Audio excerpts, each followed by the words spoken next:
Diqqat. Beshariqliklar, uyingizda isitish tizimini qildirmoqchimisiz? Unda uyingizda isitish tizimini bizga ishonib topshiring. Assalomu alaykum Beshariq Delfin santexnika kuzatuvchilari. Mana navbatdagi mijozimiz Kalelinni orqasidan bo'ldi. Gidrokollektor qilib berdik. Duh konturni kachol olgan akamiz o'shanga moslab berdik. Keyin trubalarimiz o'sha eng oxirga chiqqan alyuminiy trubalar bo'ldi. Water Pro'niki 40 metr olishdi. Keyin gidrokollektorga luchovoy bo'lgani uchun Water Pro'ni ventilovoy kollektorlarini olishdi. Keyin fittinglarimiz apresovkaniki bo'ldi. Kranlar ham hamma narsa o'sha original sifatli narsalar bo'ldi. Kranlari 13 ta radiatorimiz bo'ldi. Chexollarimiz Energiaflex Rossiyaniki akalar, aldanib qolmanglar, shuni O'zbekistonniki ham chiqqan.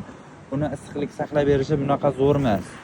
Kelaverasizlar, akalar, biz sizlarni ishlayni chiroyli qilib, tezda bitirib beramiz. Kimga qanaqa mahsulotlar kerak bo'lsa, bizga murojaat qilaverasizlar. Ustalar ham bor, chiroyli qilib tezda bitirib beradi.